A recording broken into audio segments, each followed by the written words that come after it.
தினம் ஒரு பாடல். மனித பாடல் கண்டுபிடிக்கப்பட்டுவிடு. மனிதர்கள் எப்படி பாட வேண்டும் என்கிற அந்த பாடலை நான் கண்டுபிடித்து விட்டேன்.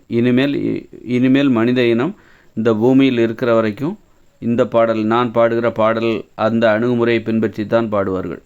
அவ்வளோ பெரிய உயர்ந்த உன்னதமான ஒரு கண்டுபிடிப்பு. இதற்கு இணை எதுவுமே கிடையாது. பாடல் மட்டுமல்ல, ஆடல், ஓவியம், கவிதை, கதை சொல்லுதல், அப்புறம் நடனம், இப்படி கலைகள் அனைத்தையுமே, சிற்பம் எல்லாமே நான் கண்டுபிடிச்சிருக்கேன். அந்த வகையில் நான் இன்றைக்கி மனித பாடல் எப்படி இருக்கும், பாடல்னால் அதில் எப்படி இருக்கும் அப்படின்னா, புரியாத வார்த்தைகளை பயன்படுத்தணும், அர்த்தமில்லாத வார்த்தைகள். புரியலைனாலே அதில் அர்த்தம் இல்லை.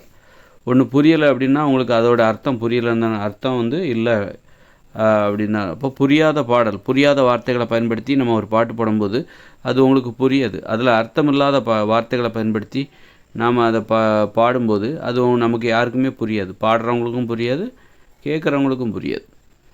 அந்த மாதிரி அதுதான் மனித பாடல். அந்த வகையில் நான் இன்றைக்கான பாடலை நான் பாடுகிறேன். தத்தி மன்னா மேலத்தி மன்னா மேலத்தே மாத்தனே தத்தி தாதே தத்தி மனா மேலத்தே லாத்தனே தத்தி மலாமே தத்தி மலாமே தத்தி மலாமே லாமேலா தத்தி மலாமே தத்தி மலாமே தத்தி மலாமே லாமேலா. இப்போ இது பார்த்தா ஒரு சினிமா பாட்டோட பாதிப்பு தான் இருக்குது கண்டிப்பாக. அப்போ அது நம்ம பாடும்போதே தெரியுது. அப்படிங்கும்போது அப்படி வந்தால் கூட தப்பு இல்லை. அதனால் அப்படி அந்த வார்த்தைகளை நம்ம அப்படியே பாடல, அந்த ராகத்தை, அந்த மெட்டை எடுத்து, அந்த டியூன் எடுத்து நாம் ஒன்று வார்த்தைகளை, புரியாத வார்த்தைகளை போட்டு ஒரு பாட்டு பாடுறோம். நமக்கு இப்படி பாடும்போது நமக்கு இப்படி தான் வருது அப்படின்னா, அப்போ இதையே நம்ம ஏற்றுக்கலாம். இதுக்கு காரணம் ஏன் இந்த மாதிரியெல்லாம் வருது? ஒரு சினிமா பாட்டோட டியூனில் ஏன் நான் இந்த மாதிரி பாடணும், ஏன் இந்த மாதிரி பாட்டு வருது? இதுதான் மனித பாடலா அப்படின்னா, இது நமது உணவு முறையோடு தொடர்புடையது. இப்போ நான் என்ன உணவு சாப்பிட்டேன் அப்படிங்கிறத அடிப்படையாக கொண்டு தான் நான் என்ன பாட்டு பாடுறேன். இப்போ நாம் என்ன மாதிரியான வாழ்க்கை வாழ்கிறோம், அதுக்கு நாம் என்ன உணவு சாப்பிட்டோம், அதுக்கு ரெண்டு தொடர்பு இருக்குது. இப்போ நம்ம காய்கறிகள், பழங்கள், கீரைகள், கிழங்குகள், பயிர்கள், பருப்புகள், கடலைகள், இதை மட்டுமே சாப்பிட்றோன்னு வச்சுக்கோங்களேன்.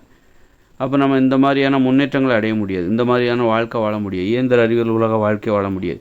இந்த இயந்திர அறிவியல் உலக வாழ்க்கை வாழணும் அப்படின்னா நாம் எதெல்லாம் சாப்பிடணுன்னா, மாமிசம், தயிர், மோர், வெண்ணெய், அரிசி, கேழ்வரகு, கோதுமை, இட்லி, பூரி, பொங்கல், தோசை, இந்த மாதிரி உணவில், சமையல் உணவு, உப்பு போட்டு சமைச்ச உணவு, இதெல்லாம் சாப்பிட்டா தான் இந்த மாதிரி இயந்திர அறிவியல் உலகில் நம்ம வாழ முடியும், இன்றைக்கி இருக்கிற வாழ்க்கையை வாழ முடியும். வெறுமனே காய்கறிகள், பழங்களை சாப்பிட்டோம், அரிசி, கேழ்வரகு, கோதுமையை சுத்தமாக நம்ம எடுத்துக்கிறது இல்லை, மாமிசமும் எடுத்துக்கிறது இல்லை, பால், தயிர், மோர், வெண்ணெய் இதெல்லாம் நம்ம எடுத்துக்கிறதே கிடையாது அப்படின்னா, வெறும் காய்கறிகளும் பழங்களும் தான் சாப்பிட்றோம் அப்படின்னா கண்டிப்பாக இன்றைக்குள்ள வாழ்க்கையை வாழ முடியாது.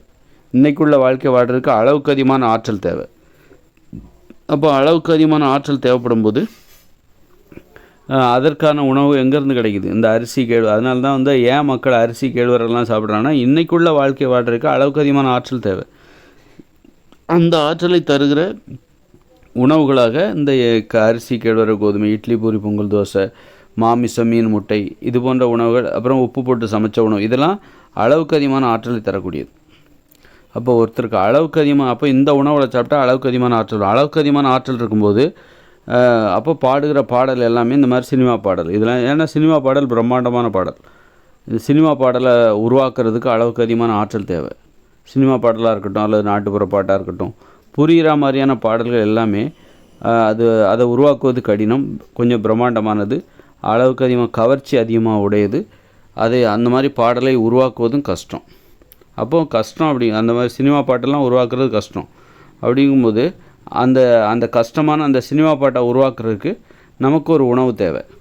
அதுதான் இந்த இட்லி, பூரி, பொங்கல், தோசை இதெல்லாம் சாப்பிட்டா அளவுக்கு அதிகமான ஆற்றல் உடம்புல இருக்கணும். அளவுக்கு அதிகமான ஆற்றல் உடம்புல இருந்தால் மட்டும்தான் இந்த சினிமா பாடலை உற்பத்தி பண்ண, அதை உருவாக்க முடியும். நீங்கள் வெறுமனே காய்கறிகள், பழங்கள், கீரைகள், கிழங்குகளை சாப்பிட்டிங்கன்னா அந்த சினிமா பாடல் பாடணுங்கிற ஆசையே வராது. ஏன்னா சினிமா பாடல் அளவுக்கு அதிகமான ஆற்றலோடு தொடர்புடையது. வெறும் காய்கறிகள், பழங்கள், கீரைகள், கிழங்குகள், இயற்கை உணவுகள்லாம் எளிமையான உணவுகள்.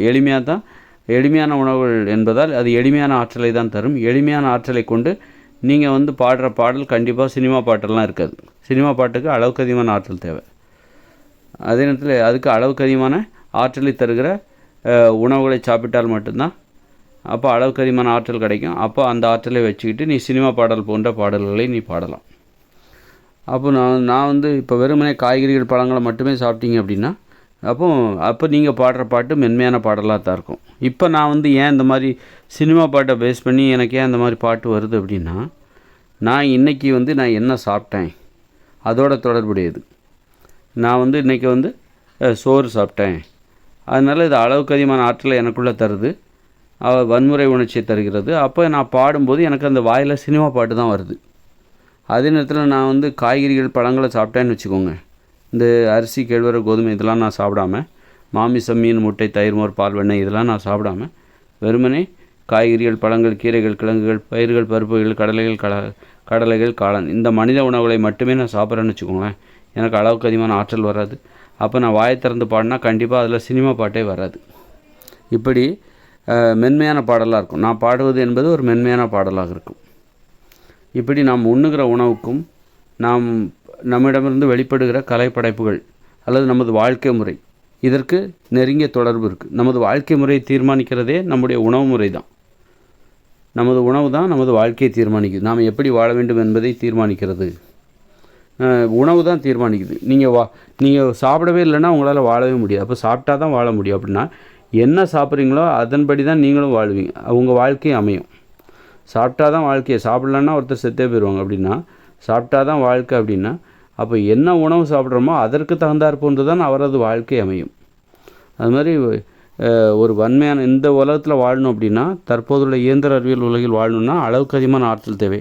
அப்போ அந்த ஆற்றலை தருகிற அளவுக்கு அதிகமான ஆற்றல் தருகிற அரிசி கேழ்வரகு கோதுமை மாமிசம் மீன் முட்டை தயிர் மோர் பால் வெண்ணெய் இது போன்ற உணவுகளை சாப்பிட்டால்தான் இந்த உலகத்தில் நம்மால் உழைக்க முடியும், வாழ முடியும். அப்போது அதுவே நீங்கள் வந்து வெறுமனே காய்கறிகள் பழங்கள் கீரைகள் கிழங்குகளை சாப்பிட்டீங்கன்னா உங்களால் கடினமாக உழைக்க முடியாது. இந்த இயந்திர அறிவியல் உலகில் உங்களால் உழைக்கவும் முடியாது, வாழவும் முடியாது.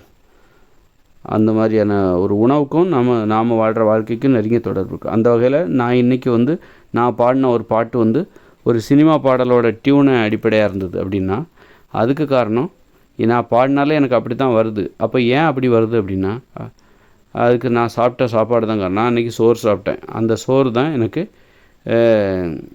எனக்கு அந்த மாதிரியான சினிமா பாடல் என் வாயில் வருது. சினிமா பாடலோட டியூனை பயன்படுத்தி நான் அந்த புரியாத வார்த்தைகளை போட்டு அர்த்தமில்லாத வார்த்தைகளை போட்டு ஒரு பாட்டை நான் பாடினேன். அதனால் அதுக்கான காரணத்தை நான் சொல்கிறேன். எந்த சூழ்நிலையில் எனக்கு அப்படி ஒரு பாட்டு வந்தது அப்படிங்கிறது எனக்கும் தெரியும். அப்போ நான் என் உணவு முறையை மாற்றும்போது நான் மீண்டும் மனித உணவுகளை உட்கொள்ளும் பொழுது காய்கறிகள் பழங்கள் கீரைகள் கிழங்குகளை மட்டுமே நான் உட்கொள்ளும் பொழுது எனக்கு இந்த சினிமா பாட்டு வாய் திறந்து என்ன தான் பாடினாலும் எனக்கு சினிமா பாட்டு வராது. அந்த அளவுக்கு உணவு வந்து ஒருவருடைய சிந்தனையை மாற்றக்கூடியது, செயல்பாட்டை மாற்றக்கூடிய, வாழ்க்கையை மாற்றக்கூடியது. நாம் என்ன உணவு உண்கிறோமோ அதற்கு தந்தார் போன்று தான் நமது வாழ்க்கை முறையே அமையும். உணவு தான் மனித வாழ்க்கையை தீர்மானிக்கிறது, மனித வாழ்க்கை முறையை தீர்மானிக்கிறது. உதாரணத்துக்கு உணவு தான் வந்து நம்ம டான்ஸ் ஆடுகிற முறையை தீர்மானிக்குது. இப்போ நீங்கள் வந்து நல்லா அரிசி கேழ்வரகு கோதுமை மாமிசம் மீன் முட்டை பிரியாணி சோறுலாம் சாப்பிட்டிங்கன்னா உடம்புல அளவுக்கு அதிகமான தெம்பு கிடைக்கும். அப்போ நீங்கள் பயங்கரமாக டான்ஸ் ஆடுவீங்க, சும்மா சூப்பராக ஆடுவீங்க, செமையாக ஆடுவீங்க. அதுவே நீங்கள் காய்கறிகள் பழங்கள் கீரைகளை மட்டும்தான் சாப்பிட்றீங்க, கிழங்குகளை மட்டும்தான் சாப்பிட்றீங்க, உப்பு போடாமல் வேக வச்சோ அல்லது வறுத்தோ நெருப்பில் சுட்டோ சாப்பிட்றீங்கன்னு வச்சுக்கோங்களேன், இந்த இட்லி பூரி பொங்கல் தோசைலாம் சாப்பிடவே இல்லை, வெறுமனே காய்கறிகள் பழங்களை தான் சாப்பிட்றீங்க அப்படின்னா நீங்கள் ஒரு டான்ஸ் இதெல்லாம் சாப்பிட்டுட்டு இந்த மென்மையான உணவுகளை சாப்பிட்டுட்டு நீங்கள் ஒரு டான்ஸ் ஆடுறீங்கன்னு வச்சுக்கோங்களேன், மென்மையாக தான் ஆடுவீங்க. அதுவே சோறு பிரியாணியெல்லாம் சாப்பிட்டிங்கன்னா பயங்கரமாக ஆடுவீங்க. அப்போது நம்ம ஆடுகிற முறையை நம்ம உணவு தான் தீர்மானிக்குது. நாம் என்ன மென்மையான உணவு சாப்பிட்டா நமது வெளிப்பாடுகள் நமது செயல்பாடுகள் எல்லாம் மென்மையாக இருக்கும்.